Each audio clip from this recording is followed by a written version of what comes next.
மார்கழி மாதம் 4ஆம் நாள் பாசுரம். திருப்பாவை பாசுரம் 4. ஆழி மழை கண்ணா ஒன்று நீ கைகரவேல் ஆழியுள் புக்கு முகந்து கொடார்த்தேரி ஊழி முதல்வன் உருவம் போல் மெய்க்கருத்து பாழியந்தோளுடை பற்பநாபன் கையில் ஆழி போல் மின்னி வளம்புரி போல் நின்றதிர்ந்து தாழாதே சார்ங்கம் உதைத்த சரமழை போல் வாழ உலகினில் பெய்திராய் நாங்களும் மார்கழி நீராட மகிழ்ந்தேலோர் ரெம்பாவாய். இந்த பாட்டில் ஸ்ரீ ஆண்டாள் பர்ஜன்யனை கூப்பிடுறா, அதாவது மேகத்தோட அதிபதி. அவர்கிட்ட சொல்கிறா, நீ கடலில் இருக்கிற அத்தனை தண்ணி அப்படியே முகந்துரு, அப்சர்வ் பண்ணி அப்படியே மேலே போ அப்படின்னு சொல்கிறா. இது நம்ம சயின்ஸில் இவாபரேஷன், கண்டன்சேஷன், ப்ரெசிபிடேஷன் படிக்கிறோம். அதே அந்த தான் இங்கே அவள் சொல்கிறா. அதாவது நம்மளுடைய வேதங்கள்லாம் சயின்ஸு இல்லை அப்புறம் வந்தது தான். அதுக்கு முன்னாடி வேதத்தில் எல்லாம் இருக்குன்றது தான் இதை காமிக்கிறது. சயின்ஸ் எல்லாம் முன்னாடியே அவள் படிச்சுட்டா, அவள் சொன்னது தான் நம்ம சயின்ஸில் கண்டுபிடிச்சிருக்கோம் அப்படின்றது.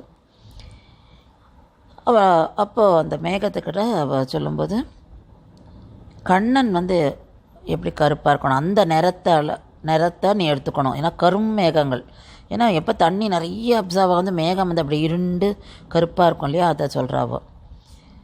அப்புறம் வலிமையான தோள்களை உடைய பத்மநாபன், இந்த பாசுரத்தில் பத்மநாபன் சொல்கிறா பெருமாள்.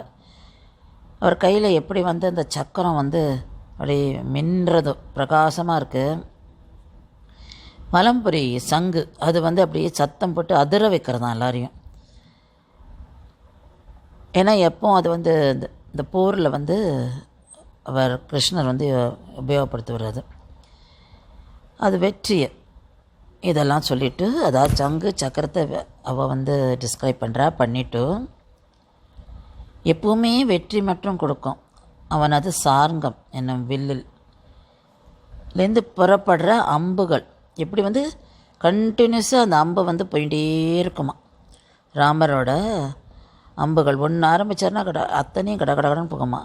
அந்த மாதிரி நீ மழை பெய்யணும், நீ எடுத்துன்னு போன அந்த தண்ணியெல்லாம் மழையாக வரணும். ஆனால் இந்த மழை ஜனங்களுக்கு யூஸ்ஃபுல்லாக இருக்கணும்.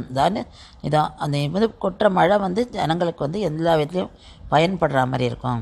அதனால் நல்ல மழை வந்தால் எல்லோரும் சந்தோஷமாக இருப்பா, எல்லா நீர்நிலைகளும் ரொம்பும் அப்படின்னு சொல்லி ஜனங்கள் எல்லாரையும் சந்தோஷமாக இருக்கிறதுக்கான மழையை வரவேற்கிறா. அவளுடைய பாடல்கள் எல்லாமே, அவளுடைய வேண்டுதல்கள் எல்லாமே உலக நன்மைக்காக தான் இருக்கும். நெடுங்குணம் யோகராமர் டெம்பிள்.